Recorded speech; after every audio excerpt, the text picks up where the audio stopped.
चलिए आगे बढ़ते हैं और बात करते हैं लोकसभा चुनाव की। पहले चरण की 8 सीटों में 19 अप्रैल को मतदान होगा और आज पोलिंग बूथों पर पोलिंग पार्टियां रवाना की जाएंगी। सहारनपुर, कैराना, मुजफ्फरनगर, इसके साथ साथ देखिए बिजनौर, नगीना, मुरादाबाद, रामपुर और पीलीभीत में 19 अप्रैल यानी कल वोटिंग होगी और इसी को लेकर तैयारियां लगातार की जा रही हैं। सुरक्षा के मद्देनजर पुलिस और अर्धसैनिक बलों की तैनाती की जा रही है। देखिए लोकसभा चुनाव का पहला चरण 19 अप्रैल को वोटिंग होगी, जिसको लेकर खास तरह की तैयारियां की जा रही हैं। पुलिस कर्मियों की तैनाती की जा रही है, अर्धसैनिक बलों की तैनाती की जा रही है।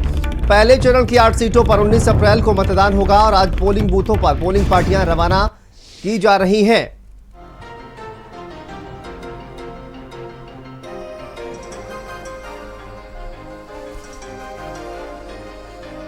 तो देखिए उत्तर प्रदेश की 8 सीटों पर मतदान होगा। 19 अप्रैल को पहले चरण की वोटिंग होगी और पश्चिमी उत्तर प्रदेश से इसकी शुरुआत। अगर उत्तर प्रदेश की बात की जाए, देखिए पहले चरण में 8 सीटों पर 19 अप्रैल को मतदान होगा और इनमें सहारनपुर, मुरादाबाद, कैराना, रामपुर, पीलीभीत, ये तमाम वो सीटें हैं जहां पर पहले चरण को लेकर मतदान होगा और 8 सीटें पहले चरण में उत्तर प्रदेश की और साथ साथ 5 सीटें उत्तराखंड की भी इसमें शामिल हैं। तो उत्तर प्रदेश और उत्तराखंड की अगर बात की जाए तो देखिए पहले चरण में कुल 13 सीटों पर यहां पर वोटिंग होगी और इसी को लेकर लगातार तैयारियां की जा रही हैं।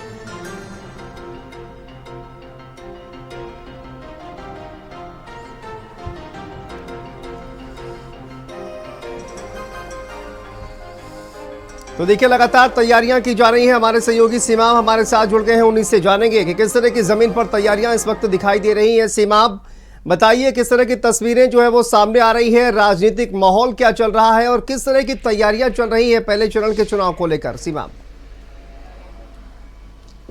देखिए पहले चरण के चुनाव को लेकर जो तैयारियां थी वो पूरी हो चुकी हैं। निर्वाचन अधिकारियों ने अपने अपने जो जिले हैं वहां पर सारी टीमें जो है वो रवाना कर दी हैं और कई जगहों पर टीमें पहुंच भी चुकी हैं मतदान स्थल पर। रैपिड एक्शन फोर्स भी तैनात किया गया है। संवेदनशील, अति संवेदनशील और सामान्य ये सारे बूथों पर कड़ी निगाह निर्वाचन आयोग की रहेगी और किसी तरह की कोई अराजकता न होने पाए, किसी तरह की कोई अव्यवस्था न फैलने पाए, इसको लेकर भी तैयारियां मुकम्मल की गई है। पर्याप्त फोर्स मंगाया गया है क्योंकि कल सुबह से जो है वो पहले चरण का मतदान शुरू होगा तो हर जिले में जो जिला अधिकारी हैं, कप्तान हैं, वो सारे के सारे लोग जाकर जायजा ले रहे हैं और कहीं पर भी कोई चूक ना होने पाए, इसको लेकर तैयारियां पूरी की जा रही हैं। बहरहाल कल का दिन बेहद महत्वपूर्ण है क्योंकि पश्चिमी उत्तर प्रदेश से इसकी शुरुआत हो रही है और ये जो चुनाव है इस बार का ये माना जा रहा है कि बेहद महत्वपूर्ण है क्योंकि भारतीय जनता पार्टी को लगातार 10 साल हो गए सरकार में रहते हुए और तीसरी बार भी वो मजबूती के साथ चुनाव लड़ रही है। इसी तरह से अगर उत्तर प्रदेश की बात की जाए, चाहे सपा हो या बसपा हो या दीगर दल हो, वो भी पूरी ताकत के साथ मैदान में है। कल इन लोगों के जो भाग्य का निर्माण होना है उसको ईवीएम में कैद कर दिया जाएगा। जितने प्रत्याशी हैं सबके भाग्य कैद हो जाएगा ईवीएम में और उसके बाद फिर जब मतगणना होगी तो उसके बाद सारी चीजें निकलेंगी। हमारे सहयोगी रोहित जुड़े हुए हैं, सीमा आपका रुख करेंगे। रोहित का रुख कर लेते हैं। रोहित बताइए, जमीन पर क्या चल रहा है, किस तरह की तैयारियां इस वक्त नजर आ रही हैं और कहा जाए कि जो इलेक्शन कमीशन है उसकी तरफ से क्या तैयारियां की जा रही हैं और राजनीतिक माहौल भी बताइए किस तरह का चल रहा है बिजनौर की बात की जाए तो? जी बिल्कुल, मैं आपको बता दूं जो है निर्वाचन आयोग द्वारा जो फर्स्ट फेज में चुनाव होना है उसमें कल बिजनौर जनपद की 2 लोकसभा सीट भी शामिल है, बिजनौर और नगीना सुरक्षित सीट। अगर हम तैयारियों की बात करें तो यहाँ पे कम से कम 3014 बूथ बनाए गए हैं। साथ ही साथ 1600 से ज्यादा मतदान केंद्रों पर मताधिकार जाकर अपने मताधिकार का प्रयोग करेंगे। सुरक्षा व्यवस्था की बात करें तो 46 कंपनी सीआरपीएफ की लगाई गई है, 5000 होमगार्ड लगाए गए हैं, साथ ही 5000 पुलिस कर्मी लगाए गए हैं। वहीं जगह जगह पर पुलिस अधीक्षक और साथ ही साथ जिलाधिकारी द्वारा लगातार मूवमेंट किया जा रहा है, किसी तरह की कोई गड़बड़ी ना हो। जो अति संवेदनशील जो बूथ हैं या मतदान केंद्र है उन पर लगातार अधिकारी जा रहे हैं, निरीक्षण कर रहे हैं और साथ ही साथ सुरक्षा को लेकर पूरे जिले भर में लगातार सीआरपीएफ के माध्यम सुरक्षा व्यवस्था के चाक चौबंद इंतजाम जो है वो कहीं ना कहीं रोहित आप कह रहे हैं कि किए गए हैं। ठीक है, वापस आते हैं मुजफ्फरनगर से हमारे साथ सहयोगी सचिन भी जुड़ गए हैं। सचिन, मुजफ्फरनगर की तस्वीरें क्या बयान कर रही हैं। पहले चरण का मतदान होगा और देखिए कड़ा मुकाबला कहा जाए कि भारतीय जनता पार्टी और इंडिया गठबंधन के बीच देखने को मिल रहा है। तो किस तरह की तस्वीरें जमीन पर और चुनाव को लेकर किस तरह की तैयारियां? के साथ जिस तरह से प्रथम चरण में मुजफ्फरनगर में चुनाव होना है, कल मतदान होगा और ऐसे में मुजफ्फरनगर जिले की हम बात करें तो 1972 जो मतदान केंद्र बनाए गए, जो बूथ है वो बनाए गए हैं, इन पर आरपीएफ फोर्स के साथ साथ जो तमाम कई अन्य फोर्स है, लगभग 20,000 के लगभग जो पुलिस फोर्स है वो तैनात की गई है। इसी के साथ साथ सीसीटीवी कैमरे व ड्रोन कैमरों से भी अति संवेदनशील जो बूथ है उनकी निगरानी की जाएगी। इसी के साथ साथ अगर हम चुनावी समीकरण की बात करें तो मुजफ्फरनगर में चुनाव भारतीय जनता पार्टी और समाजवादी पार्टी के बीच ही लड़ता हुआ दिखाई दे रहा है, लेकिन कहीं ना कहीं बसपा की जो धारावी है वो भी कहीं ना कहीं अगर मुस्लिम उनके साथ जुड़ता हुआ दिखाई दिया तो कहीं ना कहीं वो समाजवादी पार्टी का खेल खराब कर सकते हैं। अगर उनके साथ एसटी समाज ने रुख किया तो वो कहीं ना कहीं भारतीय जनता पार्टी का खेल खराब कर सकते हैं। तो जो भी कुछ होगा कल मतदान के बाद जितने भी प्रत्याशी है उनके भाग्य का पिटारा वो 4 मई को खुलेगा और उसके बाद स्पष्ट हो जाएगा आखिरकार मुजफ्फरनगर का सरताज एमपी कौन होगा। जी बिल्कुल, देखिए खेल खराब कौन करेगा ये तो आने वाला वक्त बताएगा, लेकिन सीमाब भारतीय जनता पार्टी और कहा जाए कि इंडिया गठबंधन के बीच जो मुकाबला देखने को मिल रहा है, ऐसे में बीएसपी की तरफ से जो कैंडिडेट मैदान में उतारे गए हैं, कहा यह जा रहा है कि ये तो कहीं ना कहीं खेल खराब करेंगे दोनों ही गठबंधन का, चाहे वो इंडिया गठबंधन हो चाहे वो एनडीए का गठबंधन हो, तो दोनों ही दलों का खेल जो है वो बीएसपी खराब कर सकती है। बीएसपी को कितना फायदा मिलेगा इसको लेकर क्या विश्लेषण इस वक्त जमीन पर नजर आ रहा है? सीमा देखिए, बहुजन समाज पार्टी ने इस बार जो कैंडिडेट उतारे हैं वो अपनी बहुत मजबूत कैंडिडेट उतारे हैं और ये माना जा रहा था, पहले लोग विपक्ष के लोग इस बात को कह देते थे कि मायावती जो है वो बी टीम है भारतीय जनता पार्टी की, लेकिन अब की उन्होंने जो टिकट दिए हैं वो कहीं ना कहीं भारतीय जनता पार्टी के गले की भी फांस बनी है और गठबंधन की भी फांस बनी है। जहां पर जैसे कि अगर बात की जाए मैनपुरी की तो वहां पर यादव कैंडिडेट एक दे दिया है डिम्पल यादव के सामने। इसी तरह से अगर पश्चिमी उत्तर प्रदेश की बात की जाए तो वहां पर भी उन्होंने बहुत मजबूत कैंडिडेट जो है वो इस बार उतारे हैं, जहां पर उनको लगा है कि उनका प्रत्याशी मजबूती के साथ चुनाव लड़ सकता है, उसी को टिकट दिया गया है, चाहे वो बसपा का सपा का प्रत्याशी सामने रहा हो या फिर वो उसी वर्ग का भाजपा का प्रत्याशी रहा हो। तो मायावती का आपकी बहुत स्टैंड क्लियर रहा है कि पार्टी को मजबूत करना है तो अपने पूरे दमखम के साथ चुनाव लड़ना पड़ेगा। कहां पर खेल किसका बिगड़ेगा ये तो आने वाले वक्त में पता चलेगा, लेकिन दमदारी के साथ मायावती ने इस बार प्रत्याशी मैदान में उतारे हैं और ये माना जा रहा है कि जी सीमा, मैं आपका रुख करूंगा, वापस आता हूं आपके पास। लियाकत पुंडीर भी हमारे सहयोगी सहारनपुर से जुड़ गए हैं, एक बार इनका रुख लेते हैं। लियाकत, बताइए सहारनपुर की किस तरह की तस्वीर सामने आ रही है और कल पहले फेज का चूंकि चुनाव होने वाला है, किस तरह की तैयारियां चल रही हैं और राजनीतिक गलियारों में किस तरह की चर्चा इस वक्त नजर आ रही है? देखिए शांतनु, आपको मैं बता दूं कल प्रथम चरण का जो चुनाव होगा उसके लिए पूरे तरीके से तैयारियां कर ली गई हैं। जो पोलिंग पार्टियां हैं वो पोलिंग बूथों पर भेज दी गई हैं। सुरक्षा को लेकर भारी पुलिस बल यहां तैनात किए गए हैं। लगभग 20,000 पुलिस कर्मी यहाँ हैं जो चुनाव को संपन्न कराएंगे और पूरे तरीके से कहें जनपद में जो 26 लाख कुछ हजार मतदाता हैं जो कैराना की लोकसभा सीट में, नकुल और गंगो जो विधानसभाएं कैराना लोकसभा सीट में आते हैं, बाकी जो 5 विधानसभाएं हैं जनपद की वो सहारनपुर लोकसभा सीट में आती हैं। सहारनपुर की जो लोकसभा सीट है 18,55,310 मतदाता ऐसे हैं जो अपने मत का प्रयोग करेंगे। यहाँ पर 746 बूथ ऐसे हैं जो संवेदनशील है, जहाँ पर अर्धसैनिक बलों की तैनाती रहेगी और ड्रोन कैमरों से निगरानी भी होगी, साथ साथ सीसीटीवी कैमरों से भी निगरानी वहां होगी। 1377 बूथ ऐसे हैं जो वेब कास्टिंग रहेंगे। कहें कि सुरक्षा को लेकर सहारनपुर जिला प्रशासन द्वारा पुख्ता इंतजाम किए गए हैं।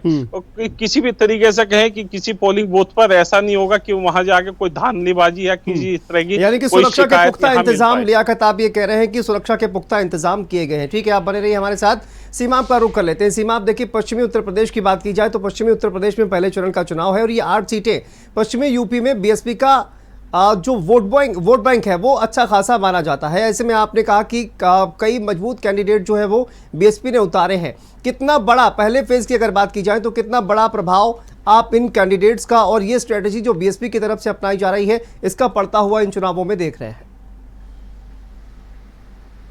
देखिए, इससे दोनों को नुकसान होगा, भारतीय जनता पार्टी को भी नुकसान होगा और गठबंधन को भी नुकसान होगा, क्योंकि जिस जगह पर मायावती का वोट बैंक ज्यादा है वहां पर उन्होंने अपने हिसाब से मजबूत कैंडिडेट उतारे हैं। इससे पहले अगर कमजोर कैंडिडेट होता था तो अगर उसी जाति का, उसी बिरादरी का कोई दूसरे दल से कैंडिडेट है तो वोट उधर डाइवर्ट होता था। लेकिन इस बार किसी तरह का मायावती ने कोई मौका नहीं दिया है इन दलों को लाभ लेने के लिए, चाहे वो समाजवादी पार्टी का गठबंधन हो या फिर भारतीय जनता पार्टी हो, उसमें किसी तरह का कोई भी उन्होंने समझौता नहीं किया है। इसीलिए पश्चिमी उत्तर प्रदेश में चूंकि उनका पर्सनल वोट बैंक भी ज्यादा है और जो जिताऊ कैंडिडेट होगा वहां पर पूरी तरह से लोग मेहनत भी कर रहे हैं। बहुजन समाज पार्टी ने भी यहाँ पर रैलियां की हैं, आकाश आनंद ने की, मायावती ने की, और जो प्रत्याशी हैं वो पूरे दमखम के साथ मैदान में हैं और सभी वर्गों को जोड़ने का काम कर रहे हैं। अच्छा, बीएसपी को इसका फायदा मिलेगा सीमा क्या, या फिर दोनों गठबंधन को सिर्फ नुकसान पहुंचाने के लिए ही बीएसपी चुनावी मैदान में है? बीएसपी को इसका कितना फायदा मिलेगा और कितनी सीटों पर कहा जाए कि जीतती हुई दिखाई दे रही है 80 सीटों की अगर बात की जाए तो? देखिए, जीत हार का सिलसिला तो बाद में पता चलेगा कि इसको कितनी सीटें मिली, किसको नहीं मिली हैं। लेकिन आने वाला जो वक्त है उसमें बहुजन समाज पार्टी अपनी पूरी ताकत के साथ चुनावी मैदान में है और आगे भी लड़ रही है। वोट बैंक बढ़ेगा, अगर सीटें नहीं जीते तो जनाधार बरकरार रहेगा। वोट बैंक कितना है, अपना वोट बैंक संभाले रखना भी राजनीतिक दलों के लिए बड़ी बात होती है। तो मायावती ने ये मैसेज देने की इस बार कोशिश की है कि किसी तरह का कोई भी हमारा किसी भी दल के साथ समझौता नहीं है। उन्होंने अकेले राह चुनी कि हम किसी से गठबंधन भी नहीं करेंगे, अकेले हम चलेंगे, क्योंकि 19 में गठबंधन अखिलेश यादव के साथ मायावती का हुआ था और उसमें तमाम सीटों पर चुनाव लड़े थे, लेकिन उतनी सफलता नहीं मिल सकी थी जितनी मिलनी चाहिए थी। अब की मायावती ने किसी के साथ गठबंधन न करने की बात कही और कहा हम अकेले चुनाव लड़ेंगे, और उन्होंने चुन चुन के अच्छे प्रत्याशी मैदान में उतारे हैं और अलग अलग जगहों पर अलग अलग प्रत्याशियों का प्रभाव है। समाजवादी पार्टी मजबूती से चुनाव लड़ रही है, भारतीय जनता पार्टी मजबूती से चुनाव लड़ रही है, तो बहुजन समाज पार्टी भी किसी से कम चुनाव नहीं लड़ रही है। और जहां पर भी जो भी प्रत्याशी फाइट में होगा वहां पर मायावती अपना कैंडिडेट मजबूती से लड़ा रही हैं। और हो सकता है कि यहाँ पे जो एक आम चर्चा रही है कि मायावती का जो है वो वोट कम हो रहा है, तो ऐसा नहीं है कि उनका वोट कम हो रहा है या वो उनकी पार्टी जो है वो कम हो रही है। सीटें भले नहीं है, लेकिन जिस तरह से मजबूती से अब की उन्होंने मैदान में कदम रखा है, जाहिर है कि अगर इसी तरह से चुनाव होते रहे और चुनाव लड़ते रहे तो उनका भी जनाधार एक वक्त आएगा कि बढ़ेगा, लेकिन मजबूती के साथ उनको इसी तरह से आगे बढ़ता रहना होगा। बहरहाल भारतीय जनता पार्टी और समाजवादी पार्टी के बीच में मुकाबला ज्यादा कड़ा नजर आ रहा है। सारी सीटें हैं, चाहे वो नगीना हो, चाहे बिजनौर हो, चाहे पीलीभीत हो। वापस आते हैं, ओमपाल जी हमारे साथ जुड़ गए हैं, उनसे भी एक रिएक्शन लेते हैं। ओमपाल, बताइए क्या इस वक्त तस्वीरें नजर आ रही हैं और किस तरह से कहा जाए कि जो तैयारियां हैं वो चल रही हैं, क्योंकि सुबह 7 बजे से ही मतदान की जो प्रक्रिया है वो शुरू हो जाएगी और पूरे दिन कल ये मतदान रहने वाला है। इसी को लेकर किस तरह की तस्वीरें, तैयारियां इस वक्त नजर आ रही हैं? ओमपाल, देखिए, इस बार रामपुर में जो जिला निर्वाचन अधिकारी है जोगिंदर सिंह, पुलिस अधीक्षक राजेश द्विवेदी, इन्होंने जो खाका खींचा है उसी पर खरा उतरने के लिए लगातार वो काम कर रहे हैं। पोलिंग पार्टियों को रवाना कर दिया है, पोलिंग पार्टियां पहुंच गई हैं, अर्धसैनिक बल जिन ड्यूटी पॉइंट पर लगाया था वो वहां पर पहुंच गए हैं। चूंकि रामपुर हमेशा से ही सवालों के घेरे में रहा है, चाहे लोकसभा के चुनाव हो, चाहे उपचुनाव विधानसभा के हों, तमाम सारी चीजों को लेकर यहाँ से रिट फाइल भी की गई है। सवाल उठे हैं चुनाव में तमाम सारी चीजों को लेकर, तो वो सवाल इस बार ना उठे, वो सवाल इस बार ना बने, इन तमाम सारी चीजों को लेकर जो स्थानीय प्रशासन है, जो यहाँ के जिला निर्वाचन अधिकारी जोगिंदर सिंह, पुलिस अधीक्षक राजेश द्विवेदी और खुद आयोग की नीतियों को फॉलो कराने के लिए लगातार वो बैठक कर रहे हैं। अभी भी थोड़ी देर पहले यहाँ पर एक बैठक शुरू हुई है और उस बैठक में सभी एसडीएम हैं, जहां पर उनको जो आयोग की नियमावली है, जो निर्देश है, उनको बताया जाएगा, समझाया जाएगा, ताकि रामपुर से इस बार शांतिपूर्ण चुनाव होकर एक अच्छा माहौल दिया जाए, एक अच्छा मैसेज दिया जाए। क्योंकि पिछली बार जब आजम खान जेल से बाहर थे, उनके बेटे अब्दुल्ला आजम, तो लगातार चुनाव में हुई चीजों को लेकर वो आरोप प्रत्यारोप लगाते रहे, कभी ईवीएम पर तो कभी पुलिस की लाठी पर, तो कभी रेड कार्ड को, तो तमाम सारी चीजों को लेकर इस बार प्रशासन ने ये ठानी है कि आजम खान भले ही यहाँ पर नहीं हो, लेकिन हमारे लिए महत्वपूर्ण है चुनाव आयोग के निर्देशों का पालन कराना। और यही वजह है कि पिछले 7-8 दिन से हम मंडी समिति जहां से पोलिंग पार्टियां रवाना हुई हैं, जहां पर मतगणना भी होगी, तो तमाम सारी चीजों को लेकर जो व्यवस्था व्यवस्थित ढंग से बनाई है उसी को फॉलो कराने के लिए लगातार प्रक्रिया की जा रही है। और हम ये देख रहे हैं कि यहाँ पर इस बार काफी अलग चीजें दिखाई दे रही हैं। प्रशासन पूरी सख्ती के साथ है और कहा भी है जोगिंदर सिंह ने कि जो जरा भी जहां गड़बड़ी करेगा उससे सख्ती से निपटेंगे। पुलिस के अधिकारियों की बात करें तो पिछले 3 महीनों से रामपुर के राजेश द्विवेदी जो पुलिस अधीक्षक हैं, उनकी जो टीम है, उनके जो क्षेत्राधिकारी हैं, वो ताबड़तोड़ कार्रवाइयां की है। अभी 50,000 से ज्यादा लोगों को पाबंद किया है। चाकू, छुरी, जिसके पास शराब मिली, चाकू मिला, छुरी मिली, समझिए संबंधित धारा में मुकदमा दर्ज करके उसे कोर्ट भेजा गया। किसी को जमानत मिल गई, किसी को जमानत नहीं मिली। जो जिला बदर हैं उनको जिला बदर। तो तमाम सारी चीजों को लेकर समझते हैं कि इस बार रामपुर में कुछ बदलाव होगा। ठीक है, वापस आएंगे आपके पास सोमपाल। तो देखिए पहले चरण के लिए 19 अप्रैल को ये 8 सीटों पर कहा जाए कि जो मतदान है उसकी प्रक्रिया शुरू होगी और इसी को लेकर लगातार हम आपको अपडेट दे रहे थे अलग अलग सीटों पर। आप सभी का बहुत बहुत शुक्रिया इस तमाम जानकारी के लिए, अपडेट के लिए। तो देखिए पहले चरण की वोटिंग और 8 सीटों पर मतदान होगा। ये वो सीटें हैं पश्चिमी उत्तर प्रदेश की जहां से शुरुआत होगी। लोकसभा चुनाव की बात करें तो पहला फेज उत्तर प्रदेश के लिहाज से पश्चिमी उत्तर प्रदेश से ये पहले चरण की वोटिंग इसकी शुरुआत की गई है। और देखिए 19 अप्रैल को पहले चरण के लिए इन जिलों में वोटिंग होगी पश्चिमी उत्तर प्रदेश के, जिनमें सहारनपुर, कैराना और साथ साथ नगीना, मुजफ्फरनगर, मुरादाबाद, रामपुर, पीलीभीत, बिजनौर, ये तमाम सीटें जिन पर पहले चरण में वोटिंग की जाएगी। और इसी को लेकर तैयारियां लगातार चुनाव आयोग के द्वारा की जा रही हैं।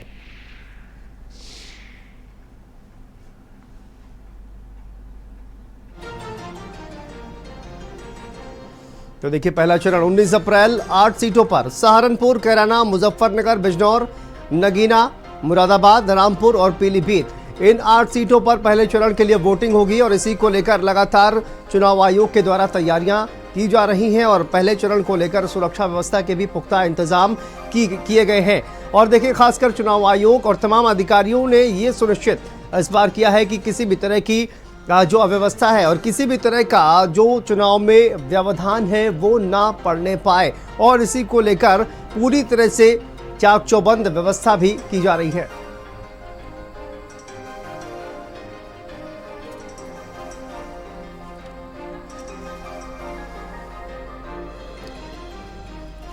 तो देखिए पहले चरण को लेकर किस तरह से तैयारियां जो है वो लगातार चल रही हैं। हमने आपको अलग अलग अपडेट लगातार दिया है। रविंद्र हमारे सहयोगी जुड़ गए हैं। रविंद्र बताइए क्या तैयारियां चल रही हैं और किस तरह का चुनावी माहौल, राजनीतिक गलियारों में किस तरह की चर्चा इस वक्त नजर आ रही है? बिल्कुल शांतनु, देखिए कल सुबह 7 बजे से पहले चरण का कैराना लोकसभा सीट पर जो है मतदान होना है और उसको लेकर के पुलिस प्रशासन ने तमाम सुरक्षा व्यवस्था की बेहतर तैयारियां की है। जो संवेदनशील और अति संवेदनशील बूथ है वहां पर अर्धसैनिक बल के जो जवान है उनको तैनात किया है और मतदान के दौरान किसी प्रकार का व्यवधान पैदा ना हो इसको लेकर के जो असामाजिक तत्व है उनको चेताया भी गया है। अगर किसी भी प्रकार की मतदान के दौरान कोई भी गतिविधियां या कोई भी हरकत करते हैं तो उस पर तत्काल बड़ी कार्रवाई की जाएगी। इसके अलावा अगर चुनावी गलियारों की बात करें तो यहाँ का जो माहौल है, क्योंकि चुनाव जो है यहाँ किसान बेल्ट है, गन्ना किसानों की बेल्ट है और यहाँ पर किसान जो है तमाम मुद्दों को ध्यान में रख करके मतदान करेंगे। हालांकि इस बार जयंत चौधरी का बीजेपी के साथ आना कहीं ना कहीं यहाँ बीजेपी को बड़ा फायदा भी लग रहा है, क्योंकि जैसे जयंत चौधरी उनके साथ आए और पश्चिम का जो किसान है वो जयंत चौधरी के साथ एक लंबे टाइम से जुड़ा आ रहा है, चाहे वो अजीत सिंह के साथ की बात हो या चौधरी चरण सिंह के साथ की बात हो। तो जभी से जो है किसान जुड़ा हुआ है तो ऐसे में लग रहा है कि बीजेपी को यहाँ फायदा होने वाला है, लेकिन अब देखना होगा मतदान के बाद ही वो पता चल पाएगा। शांतनु बिल्कुल। और देखिए तैयारियां किस तरह की चल रही है। कैराना की बात की जाए, संवेदनशील इलाका ये रविंद्र माना जाता है और उसी को ध्यान में रखते हुए किस तरह की तैयारियां, सुरक्षा व्यवस्था के किस तरह के इंतजाम वहां पर किए गए हैं? बिल्कुल संतोष, देखिए जैसे कहते हैं भाई कैराना बड़ा जो है सेंसिटिव इलाका है, तो वहां उसी तरीके से अर्धसैनिक बल के जवान जो है सीआरपीएफ के, आईटीबीपी के तमाम जो फोर्सेस है उनको तैनात किया गया है। पूरा जो पोलिंग सेंटर्स है वो छावनी में तब्दील रहेगा। लगातार जो पुलिस अधीक्षक है उनके साथ में एक बड़ा अमला जो है वो मॉनिटरिंग करता रहेगा, लगातार गश्त करेगा कि कहीं किसी प्रकार की कोई छोटी मोटी भी घटना होगी तो तत्काल वहां भारी मात्रा में जो है पुलिस बल पहुंचेगा। मैं सुबह जो है पुलिस अधीक्षक से बात करता, उस वक्त उन्होंने बताया कि बेहतर कानून व्यवस्था रहेगी, किसी को भी जो है मतदान में व्यवधान की छूट नहीं है। अगर कोई छोटी सी भी गलती करता है तो उसको बड़ा सबक जो है पुलिस सिखाने का काम करेगी। मतदान में व्यवधान किसी तरह का ना हो और इसी को लेकर तैयारियां रविंद्र की जा रही है। वापस लौटेंगे आपके पास, हमारे साथ ओमपाल भी जुड़े हुए हैं और देखिए हरिपाल हमारे साथ जुड़े हुए हैं पीलीभीत से। हरिपाल, आप बताइए किस तरह की वहां पर तैयारियां अब नजर आ रही हैं और खासकर राजनीतिक गलियारों की अगर बात की जाए, पीलीभीत जहां पर वरुण गांधी को टिकट नहीं दिया गया और उसके बाद तमाम तरह की चर्चाएं जो है वो नजर आ रही थी, कितना फायदा कितना नुकसान दोनों ही खेमों की अगर बात की जाए? देखिए बिल्कुल शांतनु, जिस तरह से वरुण गांधी की बात करें तो लंबे समय से उनका इस सीट पर कब्जा रहा, लेकिन इस बार जिस तरह से भारतीय जनता पार्टी ने उनका टिकट काट दिया और जो पीडब्ल्यूडी मिनिस्टर जितिन प्रसाद थे उनका भाजपा ने अपना प्रत्याशी बनाया। निश्चित तौर पर जिस तरह से जितिन प्रसाद को प्रत्याशी बनाया उसके बाद लगातार भाजपा के दिग्गजों ने यहाँ पर अपनी ताकत झोंकने का जो काम किया, लगातार जो प्रचार प्रसार किया, मकसद यही है कि जितिन प्रसाद की जो सीट है उस पर लोगों का समर्थन मिले। और जिस तरह से समाजवादी पार्टी की बात करें, जो वहां के जो प्रत्याशी भगवत शरण गंगवार, उनकी भी तरफ से जो अखिलेश यादव थे उन्होंने भी जनसभा की और लगातार पार्टी की तरफ से प्रचार किया गया। कुल मिलाकर के जो राजनीतिक दल है उनका यही मकसद है कि जनता का जो जनाधार है वो उनके समर्थन में आए। लेकिन कुल मिलाकर के संभावना इस बात की है कि जो वरुण गांधी का फैक्टर है वो किसके समर्थन में होगा, और शायद वरुण गांधी का जो फैक्टर है वो काफी निर्णायक भूमिका में रहेगा। संभावना ही जताई जा रही कि अगर जितिन प्रसाद के पाले में वरुण गांधी का फैक्टर सेट होता है तो निश्चित तौर पर जितिन प्रसाद के सामने कोई खास मुश्किल उनको फेस नहीं करनी पड़ेगी। और जो जितिन प्रसाद के जो कहीं ना कहीं जो वरुण गांधी के समर्थक हैं, जो वरुण गांधी का जो फैक्टर है, अगर वो जितिन प्रसाद के पाले में सेट नहीं होता है तो काफी जो चीजें हैं वो उलटफेर हो सकती है। लेकिन लिहाजा लोगों की नजर और जो कयास है वो इन्हीं चीजों पर लेकर के लगाए जा रहे हैं। तो शांतनु, निश्चित तौर पर प्रभाव वरुण गांधी के टिकट कटने के बाद भाजपा के खेमे में बिल्कुल। और देखिए नाराजगी जो है वो भी कहीं ना कहीं नजर आ रही थी, लेकिन इसको कितना ये जो खाई एक बनने की कोशिश की जा रही थी इसको कितना पाट पाया है ये भी देखना दिलचस्प होगा। लेकिन रवि, देखिए कैराना की अगर बात की जाए, आपने कहा कि दिलचस्प होगा काफ़ी ज़्यादा मुकाबला वहाँ पर, क्योंकि और दूसरी बात संवेदनशीलता की अगर करें, आपने कहा कि मतदान में व्यवधान ना पड़े, इसको लेकर तैयारियां जो है वो पूरी तरह से की गई हैं। अर्धसैनिक बलों की वहाँ पर तैनाती की गई है, पहले से ही इलाका काफ़ी सेंसिटिव है और इस लिहाज से भी ज़्यादा तैयारियां वहाँ पर कहा जाए कि वहाँ पर ज़रूरत पड़ती है और इसी वजह से शायद अर्धसैनिक बलों की ज़्यादा तैनाती की गई है। रविंद्र, बिल्कुल, देखिए अगर कैराना लोकसभा सीट की बात करें तो वहां एक तरफ जो है हसन परिवार की जो एक बेटी है इकरा हसन, उसको सपा ने पहली बार जो है कैंडिडेट बनाया है और दूसरी तरफ जो है भारतीय जनता पार्टी के जो वर्तमान सांसद है प्रदीप चौधरी वो कैंडिडेट है। तो हसन परिवार की अगर बात करें तो एक राजनीति में उनका अपना बड़ा रसूख रहा है। 80 के दशक से वो लोग राजनीति, उनके दादा सांसद रहे, पिता माता भाई विधायक है वर्तमान में, तो एक बड़ा राजनीतिक वर्चस्व अगर कैराना का कहीं नाम आए तो उनका परिवार का वर्चस्व की बात जरूर होती है। तो ऐसे में प्रदीप चौधरी है, हालांकि पिछली बार वो 90,000 से ज्यादा वर्चस्व किसका कायम रहेगा ये भी देखना दिलचस्प होगा। रविंद्र, बहुत बहुत शुक्रिया आपका और हरिपाल आपका भी बहुत बहुत शुक्रिया इस तमाम जानकारी के लिए। यहाँ पर रुकते हैं, एक छोटे